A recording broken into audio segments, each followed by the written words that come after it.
Welcome once again to this very important plenary.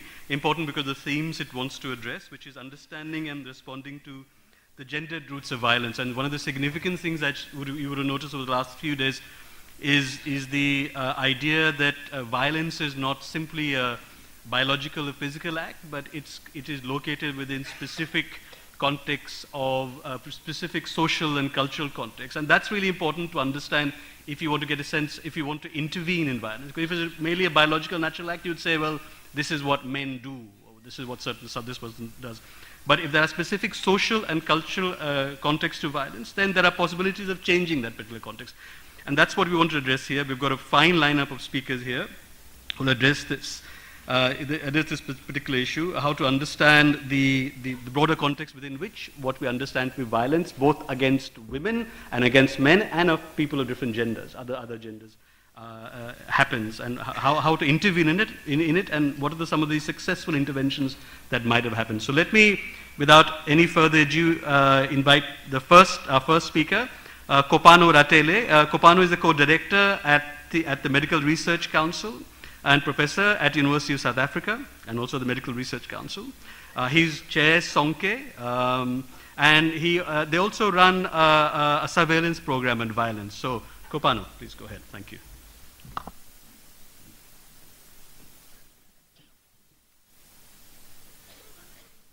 I need some help with putting my talk. There you go.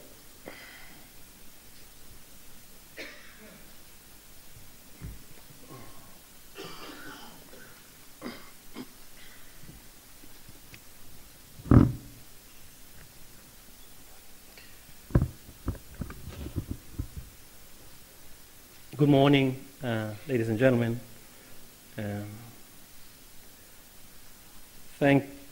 Thank you to the organizers and Men Engaged for the invitation. It's been an epic and instructive few days for me, and well worth the long haul from Cape Town.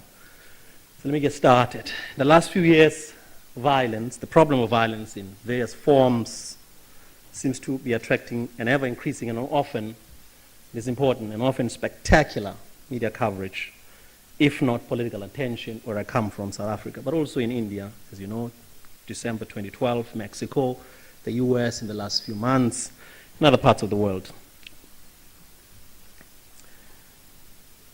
But as you well know, political attention tends to follow media headlines, or at least cartoonist critique. This slide there is a weekly item in the city press in South Africa where they indicate the cases of rape that they report on, so as an indication of the attention that violence gets. I hope you can see that. This is one of the cartoons that runs weekly in South Africa, I think daily, Madam and Eve. It's about crime statistics and our president, President Zuma. And so the news says, in other news, can you see it? You can't see it, so let me read the windows. In other news, as more and more embarrassing crime statistics become available, President Zuma has personally asked that this madness be stopped. And the child there said, wow. He personally appealed to the criminals, and the grandmother says, the statisticians. And then Madam says, Mom, I don't believe we can underestimate how vital established and new media is in supporting the work of reshaping our views, of reducing, of preventing violence. And yet, even though we as advocates, as activists, as researchers, as theorists, may be clear on the need to work with the media to concentrate our different countries' consciousness on violence, the spectacular coverage of violence has its downsides. For one thing, it tends to screen the everyday material conditions that produce violence. And surely the conditions of structural violence under which many women, children, and men exist in many parts of the world, as well as other forms of direct violence they experience. Among other people, as many of you would know, the cultural analyst Stuart Hall and others brought to attention that a constant reiteration of certain motifs and certain framings of whatever issues at hand effectively works to conceal crucial elements of reality, in this case being to screen out other forms of violence. I know that there's a philosopher from Mexico here, and I don't know how he regards Slavoj Žižek, but Žižek has made the same point in his book on violence. So I needn't dwell on this, as last night's deftly facilitated dialogue gestures and touch on the issue. But since I've been feeling that there has been an inadequate emphasis, I want to say that violence is, of course, not only direct. And equally important, different forms of violence cannot be thought from the same standpoint. As such, our work against violence must go beyond simply targeting men, whether we're targeting attitudes, men and boys, and tackle structural and symbolic, meaning representational regimes that marginalize people, neighborhoods, countries, indeed whole continents. So let me say this again. Certainly, we should welcome media's attention to events of high-profile subjective violence, as has been the case in the recent past in, for example, the US, India, and South Africa. But we cannot afford to do so uncritically, even while recognizing that media is not homogeneous, but a contested space, which is important but it is a space that is very important in the reproduction of knowledge power orders, which in turn informs how we see violence, how we see hegemony, and how we see marginalization. But even then, to ground my comments in the next 10 to 15 minutes, 5 to 10 minutes, to ground my comments, how men are positioned on the terrain of violence, here are a number of illustrative cases that in the recent past have received high page one or main page coverage where I come from. First is the case, the trial of Shrin Dewani, a British businessman of Indian descent, which is currently underway in the Western Cape High Court. Dewani is accused, among others, of kidnapping and murdering of his Swedish Indian wife, Annie, during November 2010 on their honeymoon in South Africa. 3 black males were sentenced to long prison terms for their part in the kidnapping and murder of Mrs. Dewani. Zola Robert Tongo to 18 years in jail, Zomadoda Koabe to 25 years, and Xolile Mngeni, who died last month on the 18th from a terminal brain tumor while in prison, having been denied medical parole, was sentenced to life in jail. As I won't have time to return to this story and the others I will mention, let me say a few things in passing. Among other things, this case, there's a call here for a better grasp of the complexity of violence, of an intersectional approach to working with men, although I understand from yesterday's closing plenary, some people may find the term unlikable. A firmer grasp of, for example, the interplay of powers of state, of nationality, of money, of sexuality, and race with gender in understanding violence. The case also suggests to me the need to develop an internationalist, world-centered perspective in working with local men on issues. The second case, from August 2012, was of the police firing at striking lone mine workers around Marikana in the platinum mine belt in the northwest province of the country. In total, 44 people are said to have been killed and 70 injured in strike-related incidents. Some people were killed by mine workers. Most of those killed were shot by the police.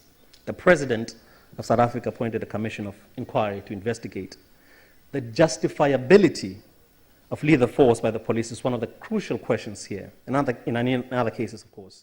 Another is the government's role and the role of government-business relationships in the deaths and injuries that occurred.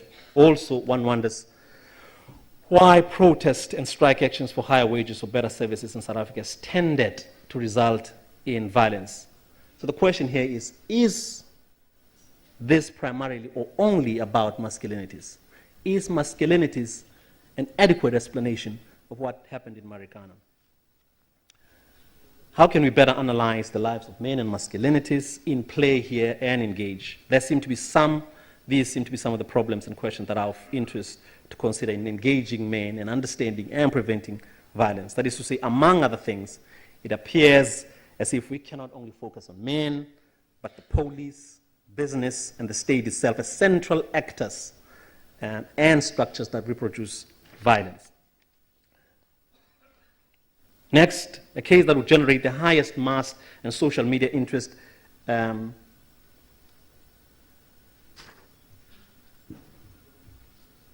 I lost a slide there. It's not this case. In the history of the country took place in the same month, but in any event, I'm not going to say much about it. February 2013, Valentine's Day, Riva Steenkamp was shot dead by her boyfriend, the athlete Oscar Pistorius. You might have heard about this case, of course. Global headlines. The Paralympian was sentenced to 5 years in prison for culpable homicide. Much has been written and said about the case, but the corpus of available material that some of us are collecting on this, that it generated, deserves a suite of studies on its own. So I'm not going to say much, as I said, on this. Last, I'm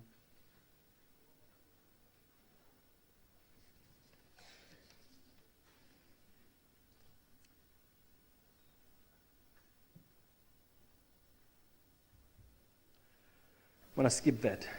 I have a minute before I've been warned about my time.